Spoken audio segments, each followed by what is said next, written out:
Kenakalan, pendidikan, dan pengembangan ilmu Sunan Kalijogo. Kisah awal tokoh yang kelak dikenal dengan sebutan Sunan Kalijogo ini dimulai dengan kisah mengenai masa mudanya yang diliputi kenakalan. Dengan kegiatan-kegiatan tercela seperti suka berjudi, minum minuman keras, mencuri, hingga diusir oleh orang tuanya yang malu dengan kelakuan putranya. Namun, dengan diusir dia tidak menjadi lebih baik, malah semakin nakal dengan menjadi perampok yang membuat kerusuhan di hutan Jatisari dan membuat semua orang ketakutan. Dengan kenakalan yang tidak lazim ini, yang berlanjut menjadi perampok yang tidak segan membunuh orang, Raden Said dikenal dengan sebutan Lokajaya.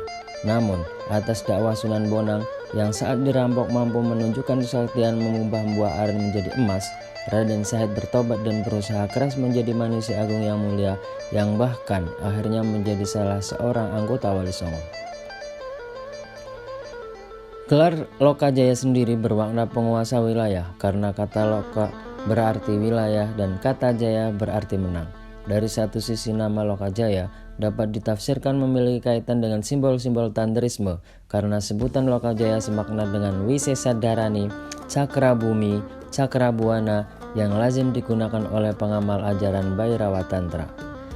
Jika asumsi itu benar, maka sebutan Lokajaya sangat relevan berhubungan dengan Kalijaga, yaitu nama salah satu dari 3 kshetra utama di pesisir utara Jawa, yaitu Kalitangi di Gresik, Kaliwungu di Kendal, dan Kalijaga di Cirebon, yang ketiga-tiganya memiliki makna Dewi Kali. Itu berarti kisah di balik nama Lokajaya dan Kalijaga lebih masuk akal dikaitkan dengan cerita perjalanan Sunan Kalijogo saat mengikuti Syekh Siti Jenar ke berbagai tempat di Jawa dalam rangka membuat tawar kekuatan setra-setra angker yang menjadi tempat upacara pemuja Dewi Kali Sang Bumi. Selain nama Lokajaya dan Raden Said, Sunan Kalijogo pada awalnya juga disebut dengan nama Syekh Melaya. Serat Wali Songo menjelaskan bahwa nama Syekh Melaya yang digunakan Sunan Kalijogo berkaitan dengan fakta bahwa ia adalah putra Tumenggung Malaya Kusuma di Jepara. Tumenggung Malaya Kusuma sendiri mulanya orang asing dari negeri atas angin yang datang ke Jawa dan diangkat menjadi Bupati Tuban oleh Sri Prabu Brawijaya sehingga menggunakan nama Wilatikta.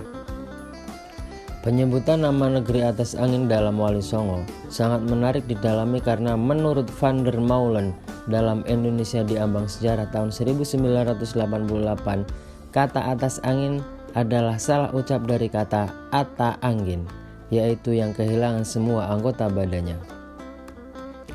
Yang berhubungan dengan Bhairava Tantrisme, keterkaitan nama-nama yang digunakan Sunan Kalijogo dengan simbol-simbol Bhairava Tantrisme tampaknya berkaitan dengan guru rohaninya, Sunan Bonang, yang sewaktu dakwah di Kediri berhadapan dengan tokoh-tokoh pemuka Bhairava Tantra yang berusaha menghalang-halanginya. Namun, sewaktu sampai di Pulau Pinang, Sunan Kalijogo bertemu dengan Maulana Maghribi yang memintanya untuk kembali ke Jawa, dengan alasan lebih baik membuat masjid-masjid untuk membangun dakwah Islam daripada sekedar melihat Mekah Zahir bikinan Nabi Ibrahim, yang jika tidak bisa meninggalkan gambarannya malah akan menjadi kafir.